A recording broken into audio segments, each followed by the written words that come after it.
There is a tension between those who seek to protect Minnesota's boundary waters and those who seek to utilize the state's mineral resources to create jobs and economic development. Senator Jenn McEwen is the chief author of legislation called Prove It First, which would require that certain standards be met before copper sulfide mining permits can be issued. Senator McEwen joins me now. Thank you so much for joining me. Thank you very much for having me. Let's start with a little history. This legislation is modeled on a Wisconsin law that was in place from 1998 until 2017. What aspects of that law are appealing?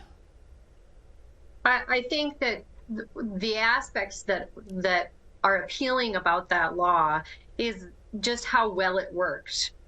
What that law required and what this piece of legislation would require is that any copper nickel mining proposal, before it would be considered for permitting in Minnesota, would have to demonstrate an example of a similar mine that had operated in the United States for 10 years and then had been closed for 10 years without negative environmental destruction accompanying that mining operation.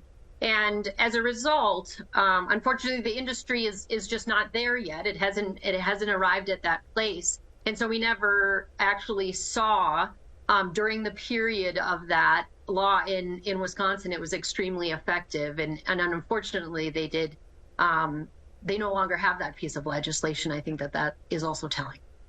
So in essence, if this bill were to become law, it would be a 20-year moratorium on a project like this because it would have to open, be active for 10 years, then close for 10 years, and then show no environmental damage. Is that right?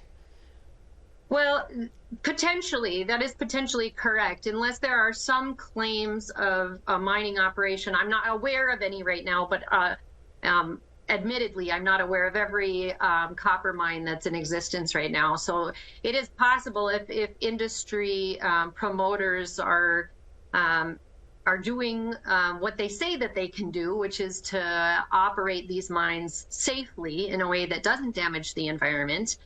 Presumably, maybe they're already doing that in existing mines, and maybe they would have examples sooner than 20 years. But we'd have to see. Okay. Well, so the Iron Range has a rich mining history and tradition. Yes. How is copper sulfide mining? Because this is specific to this type of mining. How is it different from the iron ore and taconite mining that have made the Iron Range what we know it to be? Yeah, thank you for asking that question. And as you say, up on the Iron Range, there is a long, rich history, and it extends into today of iron mining and now today of taconite mining, and a rich cultural heritage around that type of mining up north. This type of mining, this non-ferrous mining, copper nickel mining, is different. It is scientifically, the process that results from this type of mining is much more dangerous.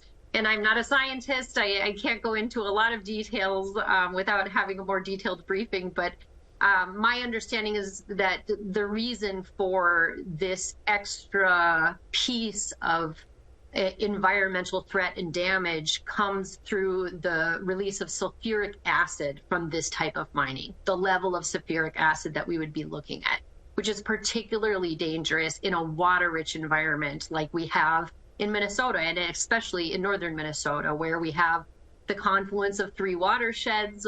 We have the Rainy River watershed, which drains up into Hudson Bay. We have the Mississippi watershed, which is, of course, the headwaters of the Great Mississippi River of North America. And then we also have the Lake Superior watershed, and those waters going into the St. Lawrence Seaway and out to the ocean. So we're in the center of the continent here at the confluence, the beginning of the waters of North America.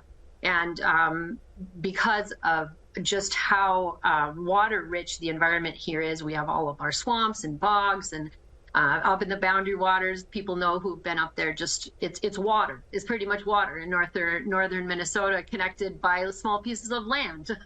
And so when we're talking about doing this new type of mining that has not been done in Minnesota before and has never been done safely anywhere, to my knowledge, in the world without severely damaging the water in particular, That is a risk that under the current scientific abilities to do this type of mining, we just should not be willing to take at this point. Is this legislation limited to the Boundary Waters watershed, or would it encompass the entire state?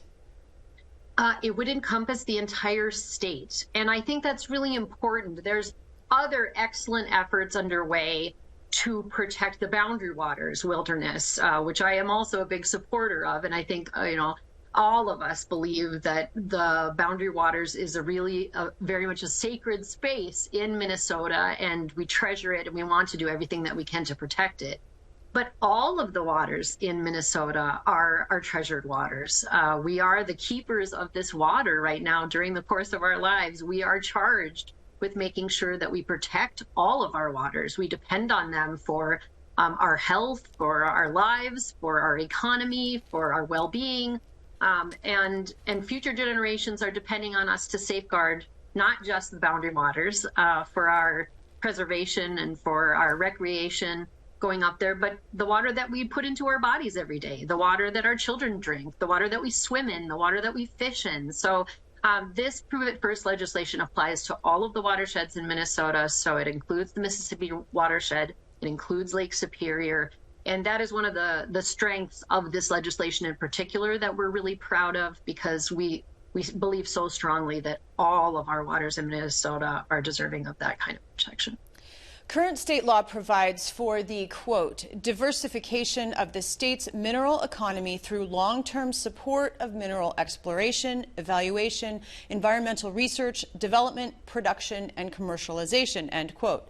The Prove It First proposal would add the following clause: consistent with the state policy to protect clean air, clean water, and other natural resources of the state. Is that an achievable balance? Yes, I do think that it is an achievable balance, and I do think that it's something that we have avoided for some time addressing, which is that conflict that can arise between economic development ideas, various ideas and proposals that come forward for our state for different economic development, and preserving and protecting the abundance of natural resources that we have in the state. They don't always come into conflict, but sometimes those two interests can come into conflict. And too often, when we're looking at proposals like this, those proposals are often brought forward by very powerful economic interests that stand to gain a lot of money if those projects are actually undertaken and fulfilled. And too often, the costs of those projects are shifted off and put upon the people of this state. And unfortunately, that it has resulted in a balance that hasn't been achieved, where there has oftentimes been a preference for economic exploitation, a sort of doctrine of conquest, if you would, over land and water, which is a sort of an old school way in the United States of looking at sort of a manifest destiny approach to the land, to the water, to what we do as a society.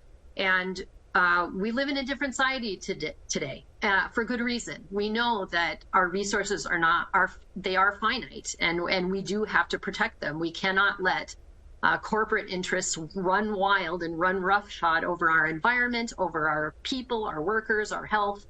We do have to draw those lines. And as we move forward as a state, I think it will be more and more important for us, especially in light of global warming and water challenges overall in our state that we're looking at, from agriculture and to other sorts of industry as well in the state, that we are making it very clear that the priority in our state must be the public health of our people and the overall long-term, long-game look at our economy to a truly sustainable economy, not giving out to the lowest bidder in an attempt for a short-term gain of some jobs, but a real, truly long-term vision for sustainability and for a thriving economy and state.